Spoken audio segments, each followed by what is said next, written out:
Well, welcome back to the Be Unexpected podcast with Wyatt and Jake. And today we have with us former Nebraska Cornhusker Jay Moore. How are we doing, Great. Jay? Thanks for having me, boys. How are you guys doing today? Good. Thanks for coming Doing, on. yeah, doing good. Thanks for coming on. We appreciate it. Just looking forward to diving into your story, growing up in Elkhorn, then going to Nebraska, and what that was all like. So you maybe wanted to share with us what it was like growing up and how your passion for football and I'm assuming other sports was growing Yeah, up. obviously, uh, I've lived in Nebraska my whole life, other than when I was playing football professionally. I've always been in Nebraska. So knowing Nebraska football, Nebraska athletics, University of Nebraska was always very, very special to me.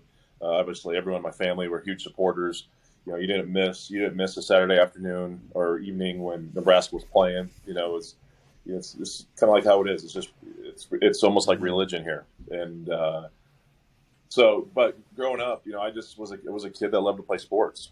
It wasn't just football. I was a three-sport athlete growing up. I would play, football in the fall. I would play, basketball in the winter, and I'd play baseball in the summer, and just rinse and repeat. And I just loved um, compete and work at it and just develop and get better. And I had an awesome family, great parents that supported everything. Um, did the whole select travel baseball thing growing up. So, with the expenses that come with doing all that kind of thing. So it's just what I did. I just played sports, man. And that's just kind of, now that I'm out of this world, since I retired from football in 2012, I still like to compete. I've got into the competitive golf stuff just because that's just deep down to my core. That's just kind of who I am. And competition and kind of testing yourself day in and day out is, it's something that you tend to miss because there's certain things that make you go, that make you tick, and competition is one of those things for me. So yeah, that's just kind of my childhood, just growing up in Elkhorn. I mean, going to Elkhorn High when there was still only one high school. Now there's three high schools in Elkhorn. So obviously times have changed, but just a kid who loved I never liked to sit still. Still in that way. I like to be up and moving, and I know I have a job now that I'm in an office, and I'm sitting in my office right now recording with you guys. But I still struggle, day to day, just it's being sitting down. I like to be out, like to be out seeing people, active, communicate with people, talk with people, building relationships. So yeah, it's just that that's a quick synopsis on growing up in Elkhorn. Yeah. Nice. Yeah, I think that growing up, I know that White and I can relate. You don't, I don't know, it's different now. You didn't just sit at home. Like you would see everyone's bikes at your neighbor's house, and you go there, or you go to the elementary school, you go to the park. And so, yeah, that's what both White and I were the same, just whatever sport it was, Yeah. which our competitive Go, nature. go to the Y every day after school, play Right, basketball yeah. for hours on Christmas break. Yeah. I mean, that's how you get Yeah, better, well, honestly. Yeah. Just yeah. play, man. I have a 6-year-old at home now, and technology is a blessing and a curse. It's things you're able to Yeah. do, but it is kind of um, it's nice to have them be able to, if you need to get something done, they're able to sit. They can watch an iPad or watch something or do something, play a video game. But it's also, my son loves to play basketball, and he can play basketball for hours. So it's great. It's great to have that because nowadays some kids rarely go outside and do things. But back in the day, Yeah. I know I'm older than you guys are, but Nintendo was just was a thing, and you could do it, but it wasn't like you kind of did that maybe at night. But during the day, you're out and about playing with your buddies, organizing wiffle ball games, basketball games, football games, doing whatever outside, and that's just, that's still who I am to the core too. That's why I love golf. I love being outside, love being active, obviously love competing with other guys. So yeah, it's like I said, technology can be a blessing and a curse for those things. Yeah, so tell us about like your high school career, your accomplishments, but you also faced some adversity in your high school Yeah, career, yeah, I right? definitely did. Yeah, just going to Elkhorn. I graduated there in 2002. Um, just a great community, a great school. fantastic coaches at every sport that I played, and obviously Elkhorn has such a history of being successful in football, and with Coach Wortman, Mark Wortman being there, and just what he built there ever since he stepped foot in on the property in Elkhorn in the early '80s. That's just it was a dynasty. It was they were competing for state championships year in and year out, and he had such a great culture there. So that was awesome to get into. You learn from a very young age that the hard work and dedication that you need to be successful, and also how you have to compete and to break your way into the roster. We weren't able, as freshmen, you weren't able to play varsity football, but as sophomores, you were. So you had to grow and compete. And I did. I was kind of a late bloomer. I think going from my sophomore year to my junior year, I grew probably 2 inches and gained 20 pounds. So I played a little varsity my sophomore year, but I did both JV and varsity. And then kind of head into my junior year, just with that little bit of that growth spurt. And honestly, we're putting some time in the weight room in the off season. The hard work kind of paid off. I was able to have a really good junior year. The year before my sophomore year, we won state football. We beat Scotts Bluff. And then my junior year, we lost in state semis against Crete, who went on to win it. But I was able to just to kind of get better and build as a player, and started getting some notice, recruiting wise. Started getting letters, from Nebraska and surrounding schools, and honestly, nationally, whether it was, I have the letters somewhere in my house, but I mean, during that following spring, I grew up playing baseball, but the spring of my junior year, I stopped actually playing baseball because I had such bad shoulder injuries, and I just ran track. But I remember just that spring, every day. Letters from all the Big 12 schools, the majority of the Big 10 schools, a decent amount of the ACC schools. I don't remember getting too much from Pac-12. I think like Washington. I don't remember too many other ones, but just kind of fun coming home and seeing those letters. And then obviously, just being a Nebraska guy, once they offered me, there was no choice. There was no other interests.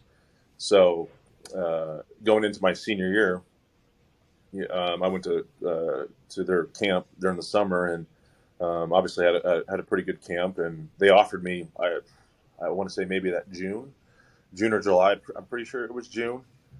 And I committed the next day, right? So that was just a dream come true. Ever since I was, 4 or 5 years old, and knowing what Nebraska football was, that's what I wanted to do.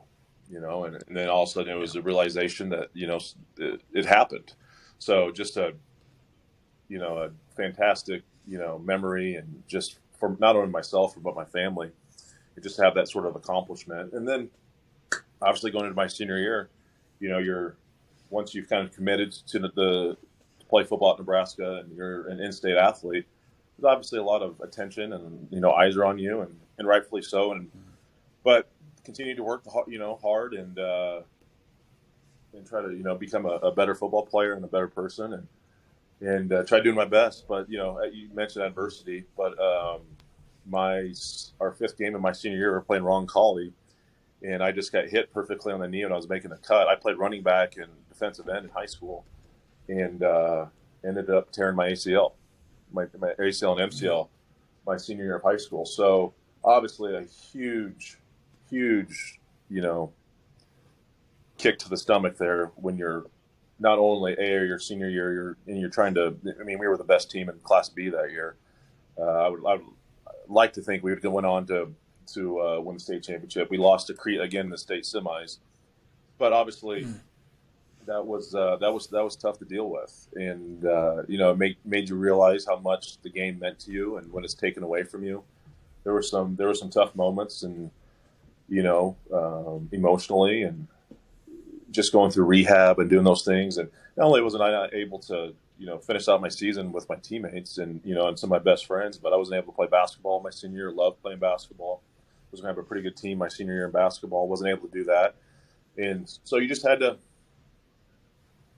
build and learn and grow from that as a person. It's sometimes things, I'm a firm believer things happen for a reason. And you just kind of, you have two options. You can either get better from it, or you can kind of shut down and do completely the opposite. And really that go the completely opposite way was never an option.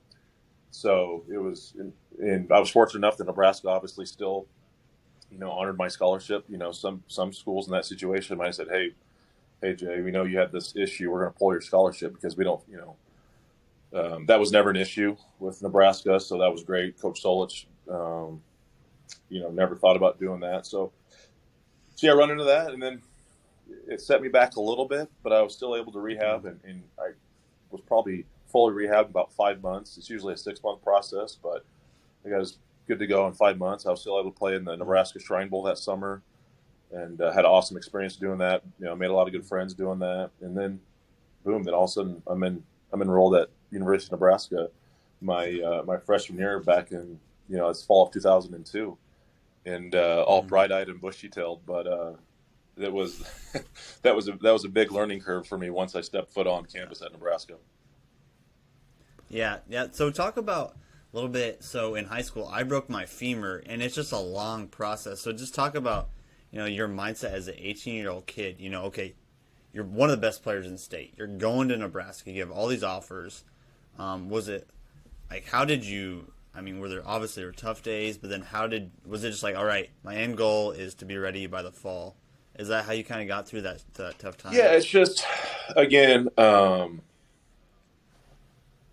just as a person, people are just wired differently, and it's, and if you accept it, it's a challenge, right? And I like a challenge, and I like to prove people wrong. And I like to, if they said it's a 6-month process, well, I want to do it in 5. I want to beat these milestones, and there's always milestones throughout that way. And I think that's the way you have to do it. And I think that's, if you look at it as a whole, you look at this whole 5-6 month process, it can beat you down real quick, but you have to find small wins in everything you do. And that's just kind of the way I approached it, and for a while there, for the first, month, you're just kind of reducing swelling. You're trying to build back whatever the muscles around the knee, just from the atrophy, from not using your knee for so long. And the biggest thing is just increasing flexibility. So the main goal was, like, every time I went to physical therapy, I think I was going, 4 times a week.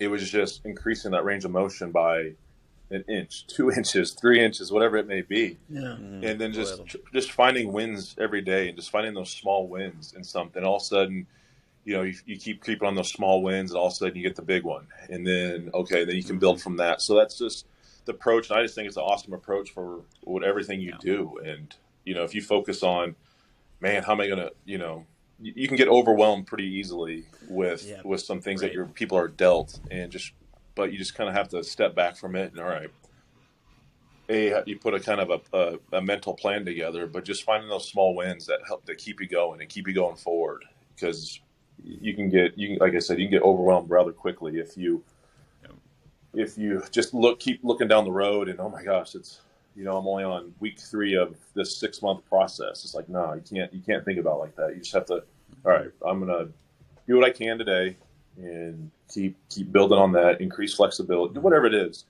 do the same thing. I think everybody should approach their life like that, is just always working those small wins, every single day. And they can be very simple things, like making your bed, or, just doing little things to find accomplishments. And it's amazing. You just develop those habits, and kind of your habits obviously make you who you are as a person. Yeah, definitely. I think all 3 of us here can relate, because we all 3 have gone through injuries and recovery. But like you said, it does make you kind of tougher when you go through an injury. So you take that toughness from recovering from your injury, then how do you apply that toughness once you stepped on the practice field at the University of Nebraska? Yeah, for sure. And I've I've told the story many times. You think, obviously, there are certain things it made me a better person. It made me more mentally tougher going through what I did. But still, once I was, I got punched in the face. I'll say that when I got to Nebraska. You know, you think you're pretty tough. You think you're pretty good. You think you're pretty strong. But all of a sudden, you're going against guys who are 4 or 5 years older than you, and they've been in, some of the best strength and conditioning programs, and have all the access to whatever it is. Man, it's a pretty humbling experience. And I just remember my freshman year, especially that first training camp. This is back when you had 2-a-days every day, and I remember just waking up like a week into it, and you're just like, I don't know. I honestly thought, I don't know if I'm able to do this, because it was just such. I mean, it was a grind, and I was nowhere near. I mean, I played defensive end when I got to Nebraska, and I was more of a stand-up defensive end or a linebacker when I was in high school. But I was very raw, and there was a big learning curve, and I needed to be.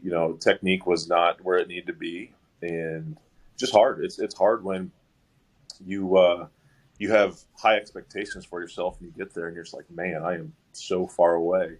But again, it's just going back to finding those small wins every day and just getting through it and just getting better.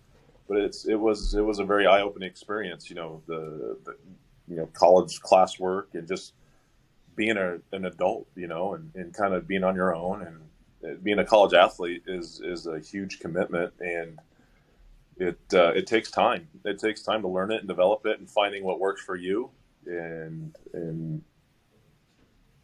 trusting that process. So, like I said, it was a very humbling experience once I stepped foot on property, just because I was so far away to where I obviously became and what I was developed into. But it's always just funny I always look back and think about my time when I first got there, because I was just like, holy hell, like this is something else. Like and if I didn't want it like badly, it would have been an easy. A lot of people do quit because they don't want to. This isn't what they want, and I wanted it. I mean, it was obviously a childhood goal of mine, a dream of mine. I wanted that, so you're able to suck it up a little bit and just kind of fall in love with the process and fall in love. We always, and call it, you want to call it the suck or the grind or whatever it is. You fall in love with the grind, and it's in competing and all that stuff. So again, finding those small wins and then just getting better every day. It's like that 1% or a 0.5% incremental, improvements every day, and that's just kind of what I had to do and had to focus on.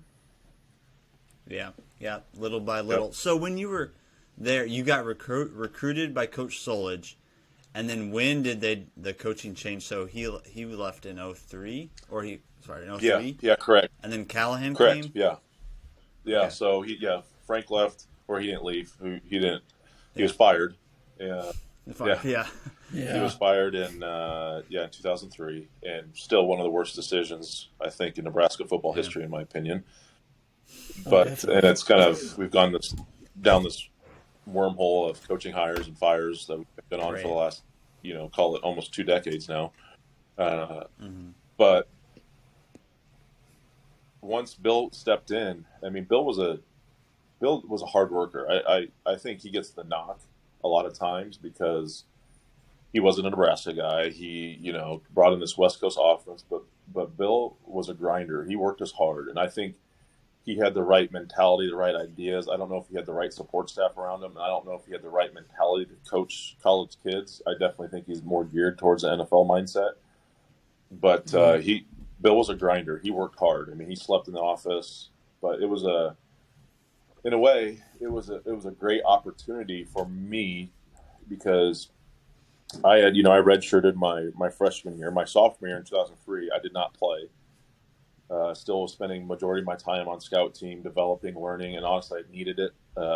It sucked, but I needed it. I needed to get better, and that's how you get better, is just going against the first and second team offenses every day during the season. But kind of having a new staff come in, it kind of opens the doors to everyone. So I made a huge jump in understanding the game of football, understanding technique, understanding everything. Once, Coach Cosgrove as a defensive coordinator, Coach Blake as my D-line coach, and then everyone's new staff, they come in and they don't have, obviously understand who played last year, who started, and so on and so forth, but they opened the door to kind of everyone, and I was able to show them what I had done, and in a way, it was kind of I don't want to say a blessing in disguise, but I was able to get their attention rather quickly, and then, boom, I was a slotted, starter coming out of spring ball, heading into training camp for the 2004 season. Nice. Yeah, and then you finished off well. You guys went 9-4 your senior year, and the defense was kind of like the strong point of the team. So, besides that 9-4 team, were there any other either moments your senior year or before that you knew oh, we're going to be really good in the Big 12? Obviously, my sophomore year, 2004, we went 5-6, and that was the first losing record in I don't know how many years at Nebraska. It was the first time we had made a bowl game. Right. So that was tough, but we made some changes schematically, defensively. We made some changes how we practice to get better, and then we brought in Zach Taylor as a quarterback, and he's helped kind of get that West Coast offense going a little bit. They still struggled at times, but our defense is really good. I think about the guys we had. Yeah. My junior year, I think we led the nation in sacks my junior year.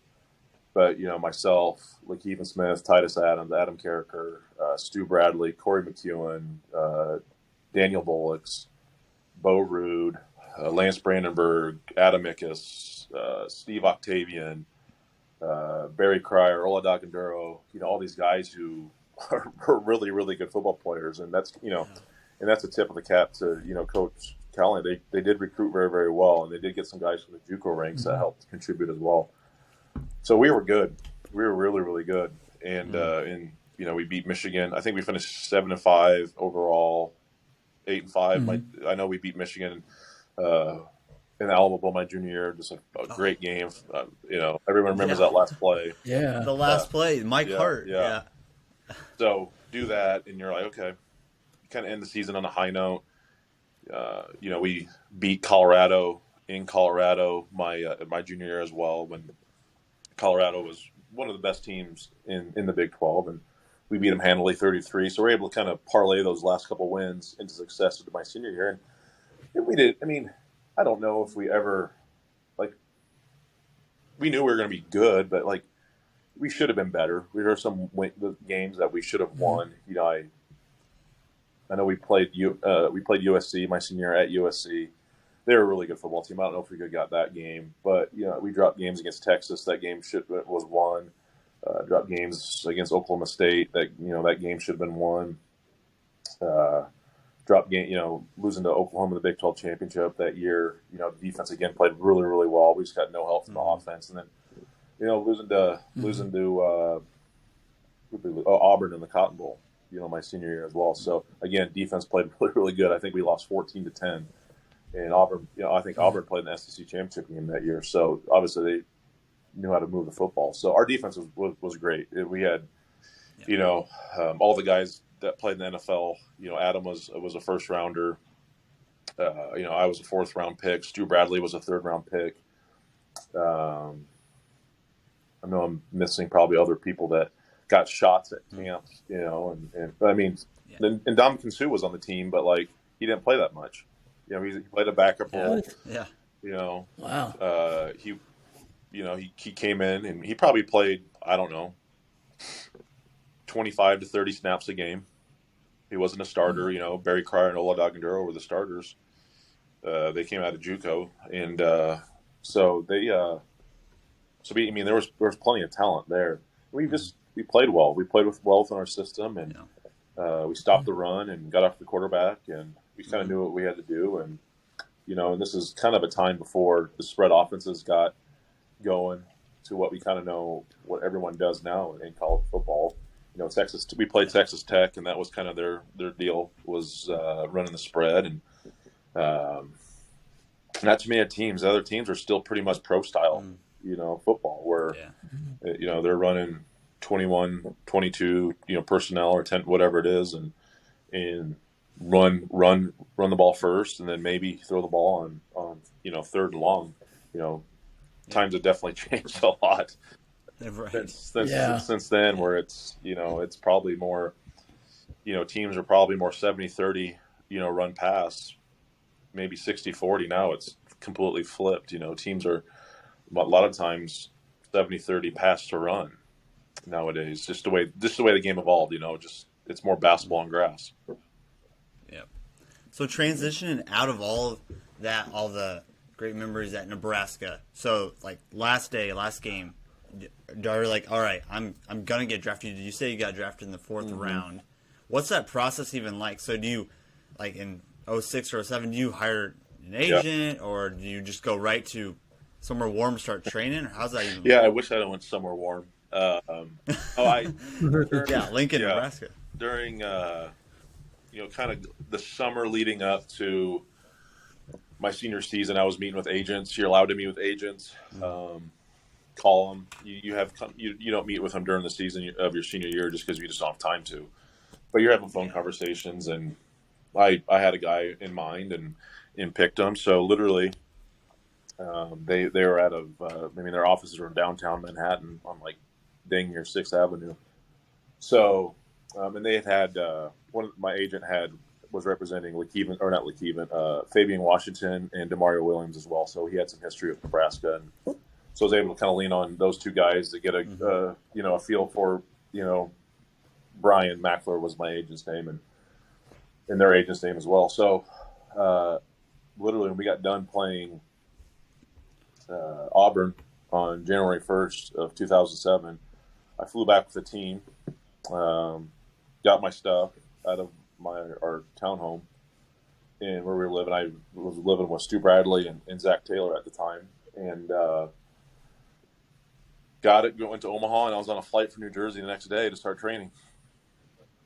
So wow. I think January 3rd I was in New Jersey, and I started training and getting ready for the combine. I was invited to the combine, and I also was invited to play in the Senior Bowl, the All-Star game. So just went there and picked up my stuff and got ready. And you're training twice a day for 5 days a week, and just trying to improve yourself in front of every scout and general manager is in the NFL, in Indianapolis. So that was the process, and it was a blur. It was a wild process. Spent 2 months in Fair Lawn, New Jersey training. So I wish I'd have went somewhere warm, because it's not warm in New Jersey in January, February. Yeah. The Senior Bowl's in Mobile, Alabama. That was slightly warm. It's nothing great, but it was just a crazy process. It just was never my goal that when I stepped foot on campus at Nebraska, my goal was never to make the NFL. My goal was just to play,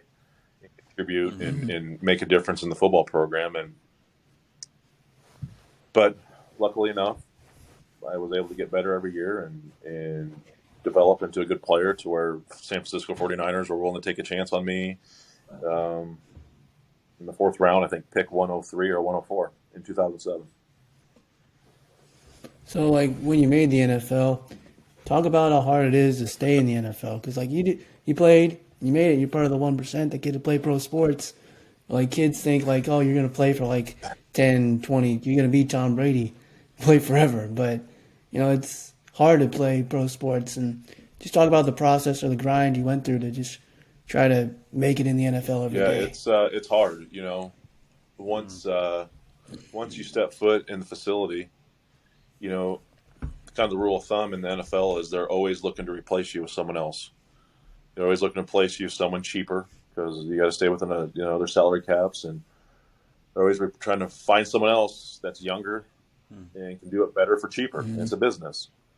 So, other than hurting my knee in my senior high school, I was never hurt. I never missed a game because of injury. I missed a couple practices. But I dealt with a lot of adversity once I stepped foot in the NFL. Was having a good training camp. I was a 4-3 defensive end, but got put into a 3-4. So I had to be an outside linebacker in a 3-4. There's some similarities, to being a 4-3 defensive end versus an outside linebacker in a 3-4, but it's honestly learning. If you're a righty, you almost, in my opinion, I struggled. To learn that the differences. It was almost like learning to throw left-handed. I'm a righty, and I had to learn to do something completely different. And just the way you have to communicate, and the way you look at the field, and so on and so forth. So a big learning curve. But our fourth preseason game, we're playing the San Diego Chargers in San Diego, and this was probably, I believe it was the second quarter, maybe late in the third. My own teammate falls on my left ankle. I didn't break it. I'd have been better off if they broke it, but it was probably the most severe high ankle sprain you could have, to where I was not able to run for 14 weeks. So I was immediately placed on IR, injured reserve. I wasn't able to play at all. So, when you're on IR, obviously you're not participating in practices. You can sit in meetings, but you're just kind of in meetings, and you just rehab. So that's what I did my whole rookie year, was just rehab, trying to learn a little bit, schematics wise, but I don't learn very well in meetings. I need to be like on the field doing it, being walkthroughs, so on and so forth. This is how I think a majority of people are going to learn and understand things, is actually going through it and doing it. So did that, and then come back. My was able to rehab, and then you get in that off season, your OTAs, your organized team activities, and in mini camps and whatever. And I was moving fine. Things were good. I was still struggling understanding all the concepts, and immediately, you feel the pressure. You get the feel of how coaches and people think about you. You just get a sense. And I knew they were frustrated, with me, and just my process of doing it. But it doesn't help that I was hurt. But again, go through training camp, get through. Or again, we always played the Chargers in the final preseason game, and then it was developing, and I was starting on every special team, but it was opening kickoff. I'm playing the Chargers again in the fourth preseason game, and I'm running down an opening kickoff, and I come unblocked and reach out to make the tackle on the kick returner. He's running away from me, so I reach out with my right hand, and I'm able to grab on to his jersey or somewhere around his waistline. I can't remember, but I immediately feel a pop in my arm, almost like a cramp, and I look down, and I had torn my right bicep. Ooh. So Dang. Wow. Yeah. So I'm like, and then when you do that, you can kind of see your right bicep kind of, it's torn, so it kind of rolls up your arm. So I'm like, I can't really, it's kind of stuck in a 90-degree angle, and go to the sidelines, and boom, I get put on IR for the second straight year. Wow. So, yeah. Dang. So that, again, not what you want. And then so I was in surgery, I don't know, 2 or 3 days later, and in a sling, in a cast for a week or so, and then you just start that whole rehab process all over again. And so, yeah, my first 2 years in the NFL my time in the NFL was not, it was wild. It was crazy. It wasn't great. Just having those first 2 years of being injured and never really, other than playing preseason football, didn't really get a chance to play, during the regular season and learn and develop and get better on the field. So that was a rough start. 49ers, what's that? Did they stuck with you during those injuries? Yeah, you were still technically on the roster or practice squad or IR? I wasn't on the roster. I wasn't part of the 53. I still get paid. Because they couldn't cut. If they could have cut me, but they'd have to give me an injury settlement. Okay. They stuck with me. There was no reason why they shouldn't have. Unless they just were completely done. They're like, I don't count against their 53. They're paying me the league minimum in salary.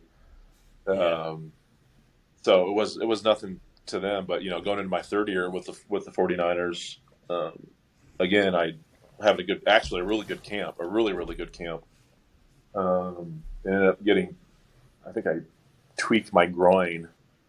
Did not play in the last preseason game. Then going into that, they cut me after that. Going into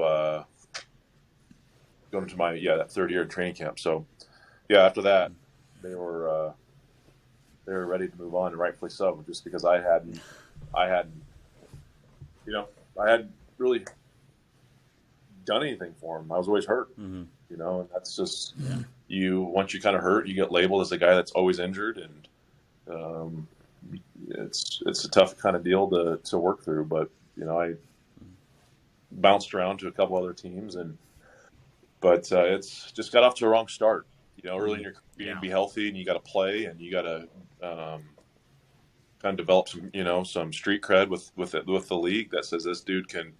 You got to develop a craft, and whether that's a day one starter on defense at your position or a special teams guy. I mean, there's a lot of guys that are backups and are really good special teams players, and I wasn't able to kind of do any of that. So it was a tough go early on. Man. So from now, NFL career was over in 2012, right? Yeah. That ended. And so after that, now you're golfing. So what's life like now for Jay Moore? Yeah. So I'm in wealth management here in Lincoln, Nebraska.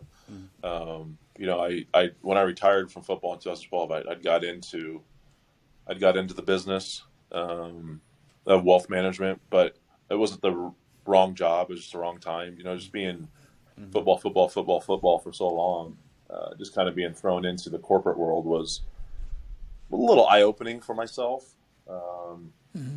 Just so vastly different. But I did, I stepped away from that after about 3 years, and I actually got into sports media, to where I was doing radio. I was doing a sports talk radio show full-time here in Lincoln with the Hail Varsity show with Chris Schmidt.